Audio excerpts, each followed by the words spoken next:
আসসালামু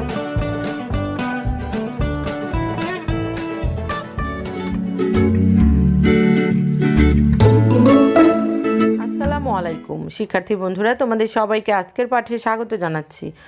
আজ আমরা পড়ব তৃতীয় শ্রেণীর বাংলা বিষয়ের বিদ্রোহী কবি কাজী নজরুল ইসলামের লেখা চল চল চল এই কবিতাটি। শিক্ষার্থীরা তাহলে চলো এবার কবিতাটি পড়ি, সেই সাথে অনুশীলনী প্রশ্ন উত্তরগুলো জেনে নেই। চল চল চল লিখেছেন বিদ্রোহী কবি কাজী নজরুল ইসলাম।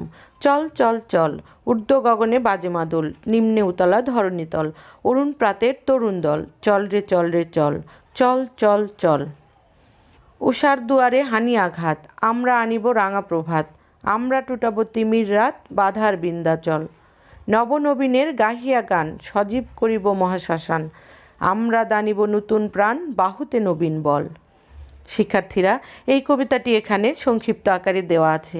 তোমরা উদ্দীপনামূলক এই কবিতাটি আরও কয়েকবার অনুশীলন করবে। এবার আমরা অনুশীলনীর প্রশ্ন উত্তরগুলো জানব। 1 নাম্বার, শব্দগুলো পাঠ থেকে খুঁজে বের করি, অর্থ বলি। ঊর্ধ্ব উপরের দিকে, গগন আকাশ, মাদল ঢোলের মতো বাদ্যযন্ত্র, নিম্নে নিচে,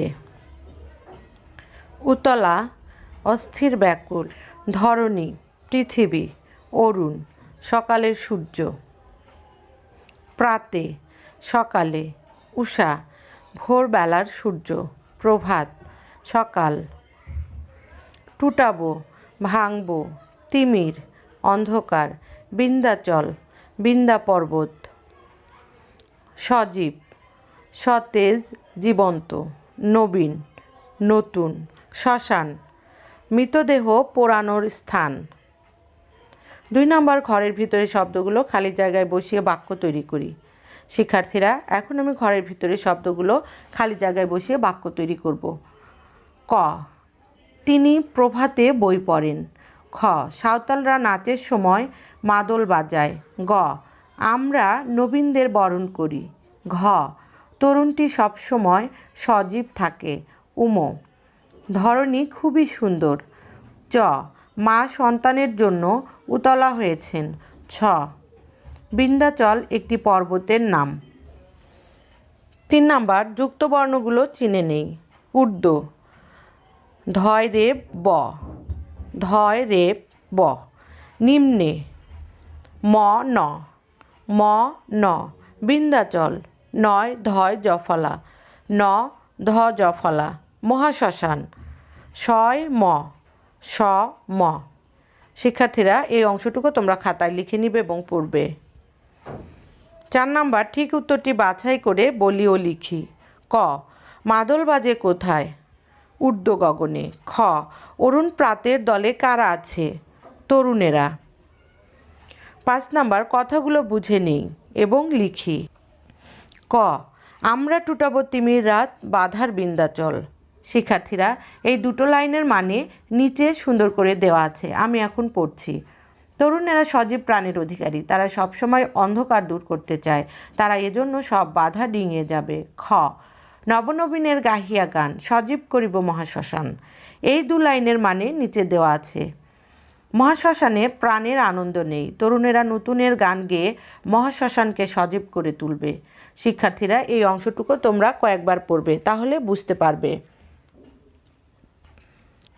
6 নাম্বার, মুখে মুখে উত্তর বলি ও লিখি। শিক্ষার্থীরা, এই প্রশ্নগুলোর উত্তর এখন আমি তোমাদের বলবো, তোমরা মন দিয়ে শুনবে এবং খাতায় লিখে নিবে। ক, সারি বেঁধে কারা চলেছে? উত্তর, সারি বেঁধে তরুণেরা চলেছে। খ, কারা তিমির দূর করবে?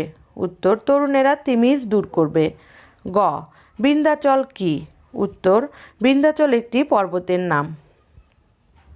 7 নাম্বার, আগের চরণটি বলি ও লিখি। শিক্ষার্থীরা, এই অংশটুকু তোমরা লিখে নিবে। ক, ঊর্ধ্ব গগনে বাজে মাদল, নিম্নে উতলা ধরণীতল। খ, উষার দুয়ারে হানি আঘাত, আমরা আনিব রাঙা প্রভাত। গ, নবনবীনের গাহিয়া গান, সজীব করিব মহাশ্মশান। 8 নাম্বার, একই অর্থের শব্দ জেনে নেই। গগন আকাশ, আসমান নভ, ধরণী পৃথিবী, অবনী জগৎ। 9 নাম্বার, তালে তালে পা ফেলে আমরা কবিতাটি আবৃত্তি করি। শিক্ষার্থীরা এই কবিতাটি তোমরা তালে তালে পা ফেলে আবৃত্তি করবে। 10 নম্বর কবিতাটি লিখি। শিক্ষার্থীরা কবিতাটি আগে তোমরা মুখস্থ করবে, তারপরে লিখবে। 11 নম্বর সবাই মিলে কবিতাটি সুর করে গাই। শিক্ষার্থী বন্ধুরা, তোমরা শ্রেণীকক্ষে সবাই মিলে কবিতাটি সুর করে গাইবে, তোমাদের শ্রেণী শিক্ষক দেখবেন। শিক্ষার্থীরা তোমরা তোমাদের আজকের বাড়ির কাজগুলো লিখে নাও। 1 নম্বর কবিতাটি মুখস্থ করে লিখবে। 2 নম্বর অনুশীলনী 6 নম্বর প্রশ্নের উত্তরগুলো শিখে লিখবে। শিক্ষার্থীরা তোমাদের সবাইকে অসংখ্য ধন্যবাদ জানাচ্ছি। পরবর্তী ক্লাস দেখার জন্য তোমরা এই চ্যানেলটি সাবস্ক্রাইব করো এবং বেল আইকনে ক্লিক করো। তোমরা সকলে সুস্থ সুন্দর ও নিরাপদ থাকো সেই প্রত্যাশা রাখছি। আল্লাহ হাফেজ।